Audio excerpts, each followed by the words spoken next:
Hello, and welcome back to the RISC-V CPU design module. We have designed a configurable data path, and we have outlined the logic, control logic, that sets up the data path to execute pretty much every instruction that we have in the RV32i base instruction set.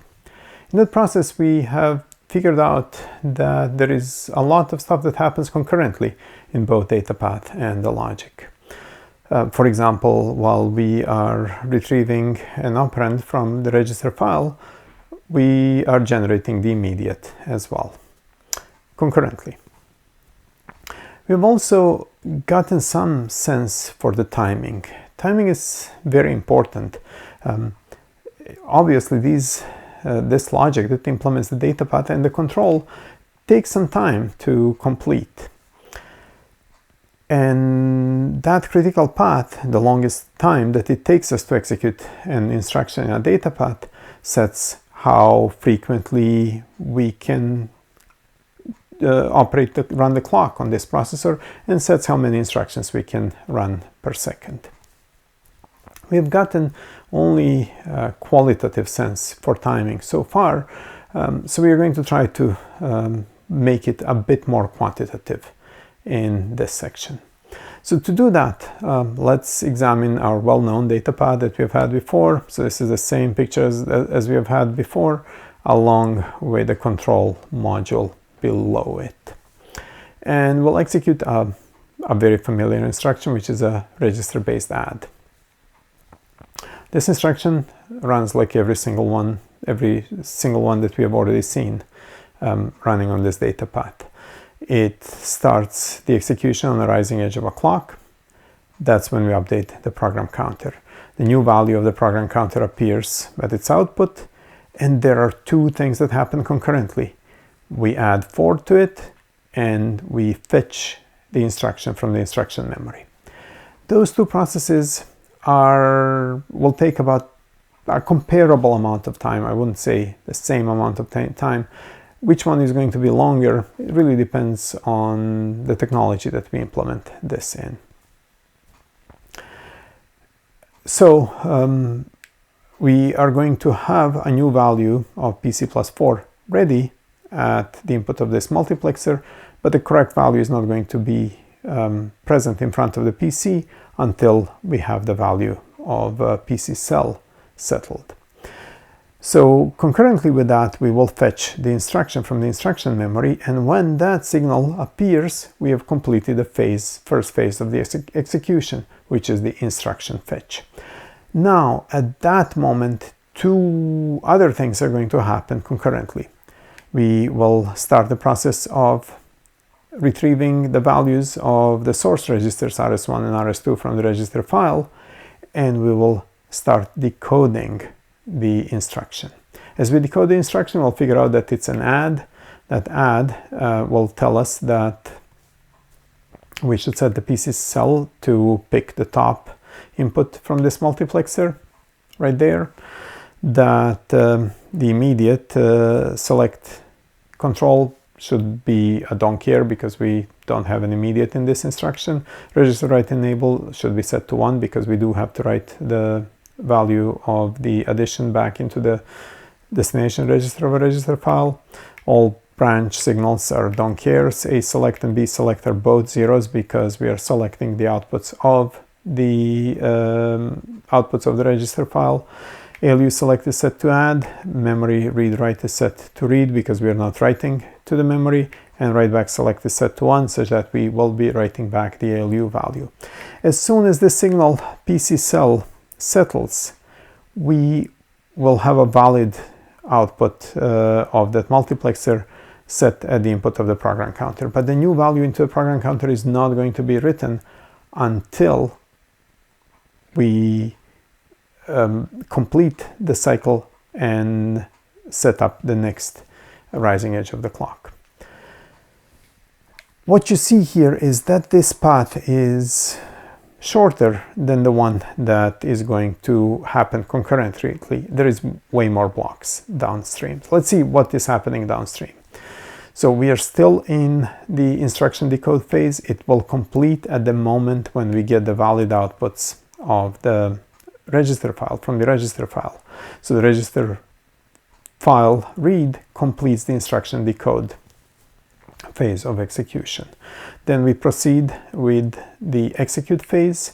During that, we will go through these two multiplexers. There are two multiplexers, but both propagation delays are happening concurrently, so we only count for one propagation delay there. And then we go through the ALU delay, and we have completed the execute phase. So 3 phases are done. There is no memory access phase when we are doing register-based add, so we are proceeding to complete the write back. Write back doesn't have much here. There is only one multiplexer in the path, and we have data ready to be written back into the destination register. It will be written on the next rising edge of a clock, but keep in mind that this input into the register RD has to be stable setup time before the rising edge of the clock. So that has to be accounted for into the delay. So on the next rising edge of a clock, we will update both the destination register and the program counter. Let's take a look at the timing diagrams that describe this in a bit more detail and describe more of this concurrency of operations that are happening during the execution of the instruction. So this is the same data path that we have seen before. We are just annotating signals and the timing. Clock signal has its high and low values. Each one clock cycle corresponds to the time from one rising edge of a clock to the next rising edge of a clock. So we have a total of 2 clock cycles in this diagram, 2 complete clock cycles in this diagram. We are going to show what we have at the output of a program counter. At the output of a program counter, we have a bundle of 32 wires. We are not going to show these 32 wires individually, like we haven't. We are going to use a shorthand notation that we have introduced before. We are going to show them as a bundle, and we are going to associate a hexadecimal value with that bundle. In this case, let's say the program counter has a value of 1000 hex. The value at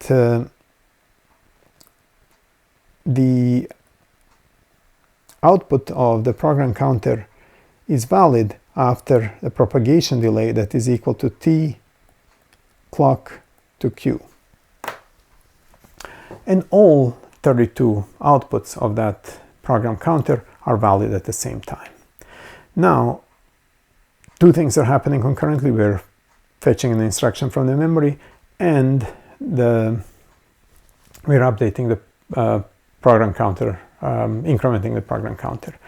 The value of PC plus 4 gets stable, gets updated after a propagation delay through that adder. But there is one important difference here. Well, when we are updating PC on the rising edge of a clock, all of those outputs changed at the same time after clock to output delay, because all of them go through the same type of a flip-flop, through the same flavor of a flip-flop. These PC plus 4 outputs are not going to show up all at the same time. The least significant bits of addition become stable sooner than the more significant bits. So we're going to have multiple of these crosses. In these diagrams, we are always showing the last transition, which is the one that is going to be in the critical path.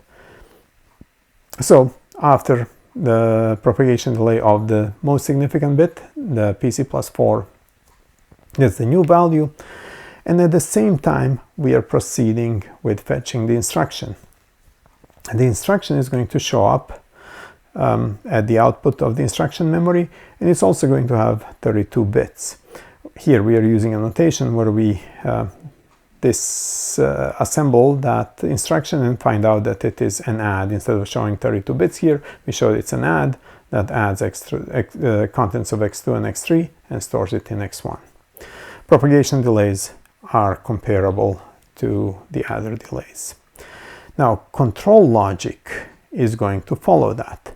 At this moment, when the instruction has been read from the memory, we have finished the instruction fetch phase of execution.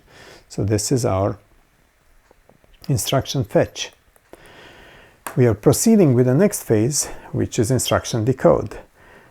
Control logic does a part of that and sets the control bits. Reading the register values takes usually longer time than that, and when those outputs are stable, we have completed the second phase of execution, which is instruction decode. Then we perform the ALU operation, and at that point we have completed the execute phase. Finally, we are ready to write the result back into the register file. There is a short delay between the ALU and the point when the write-back signal is stable that corresponds to this final multiplexer delay. But one thing that we have to keep in mind, we cannot have the next rising edge of a clock too early, otherwise we will be violating the setup time. So we have to respect the setup time before this rising edge of a clock, TSU.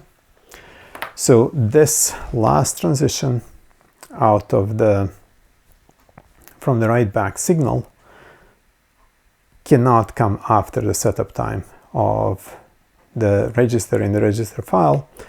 So we are going to write the correct value into the register. So register 1 gets a new value that is the sum of the contents of register 2 and register 3. And notice that both program counter and the register file are updated at the same time. Clock to Q delay after the rising edge of a clock. Hopefully this was clear. Let's take a look at if we can quantify this timing.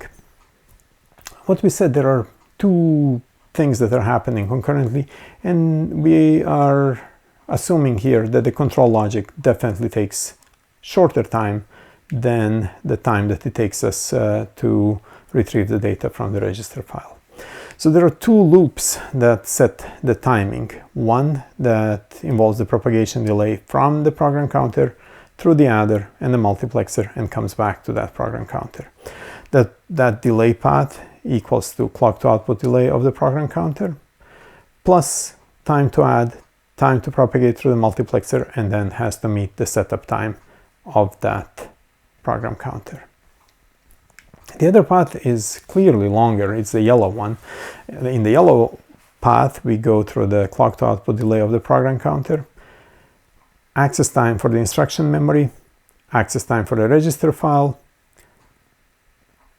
multiplexer, ALU delay, another multiplexer, and then we again have to meet the setup time, but not of the program counter, the setup time of the register file, so we can write correctly the value into the RD. So of those two, if you just compare these two terms, these two equations, it turns out that the max of these two is always going to be TIMEM, TREG, TMAX, TLU plus another TMAX. So the critical path here is the path of execution, not update of the program counter. Okay, this instruction had only 4 phases of execution. Let's take a look at an instruction that has 5 phases of execution, which is load word, or LW. So in that case, it works exactly the same way. The instruction is executed as all the others. On the rising edge of a clock, we update the program counter, and the new value appears at the output of a program counter.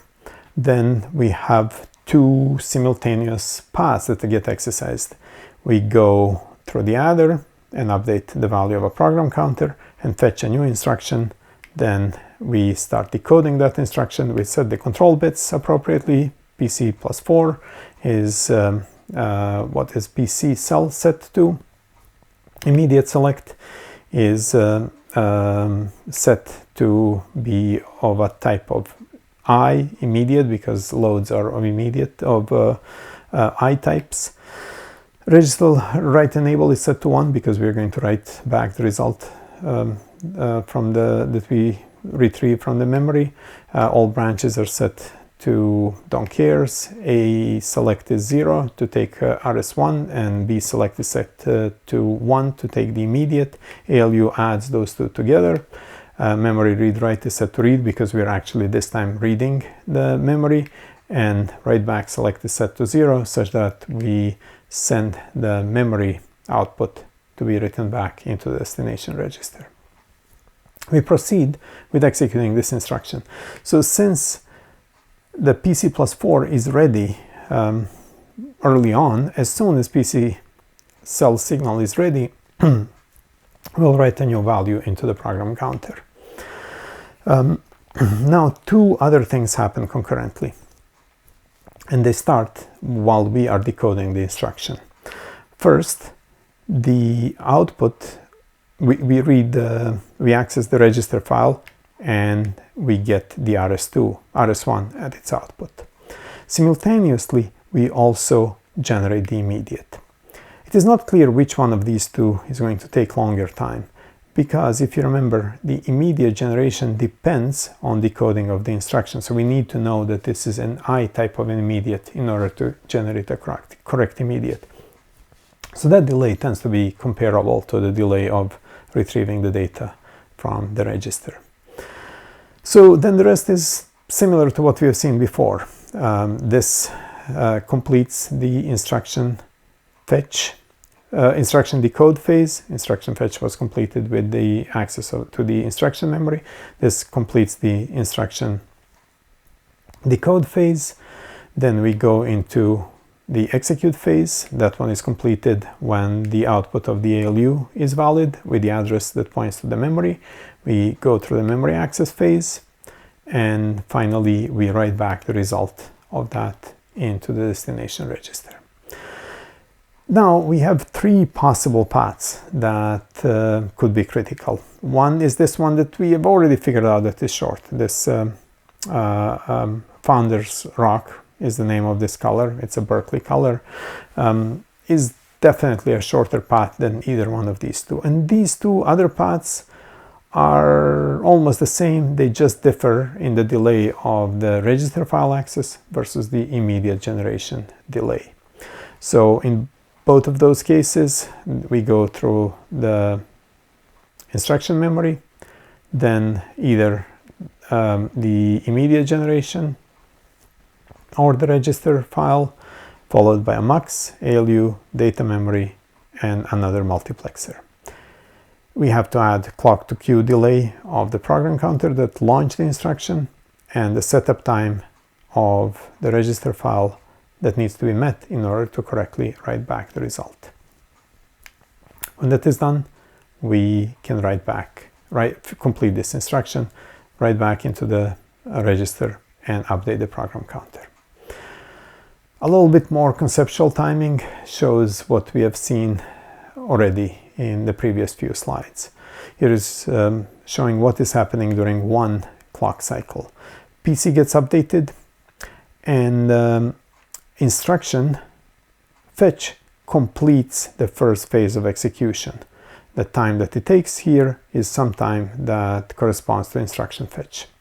Then valid outputs at the output of the register file complete the instruction decode phase of execution. Then ALU, stable ALU output, finishes the execute phase.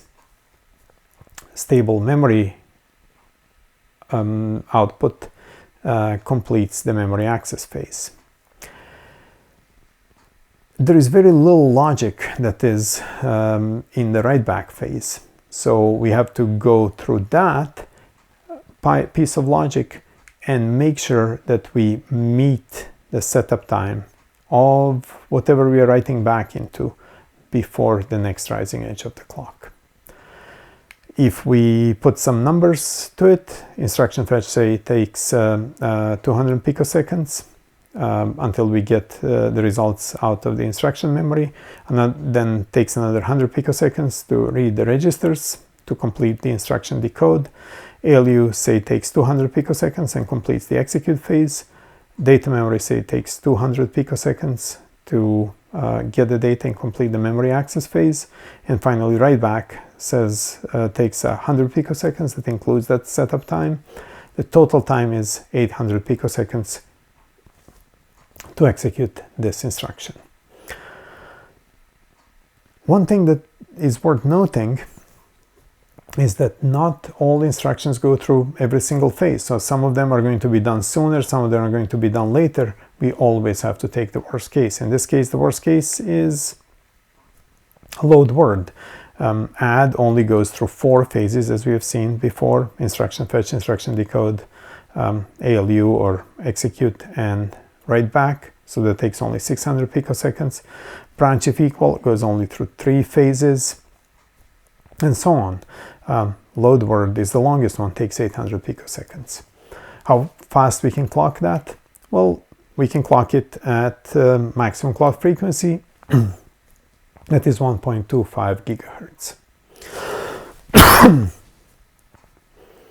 Should be noted that if we're somehow able to clock this data path so we can execute just one piece of it, we would have been able to run this at the frequency that corresponds to the longest delay of each execution units, of each of the units that are in the data path. So perhaps we could run this at 5 gigahertz.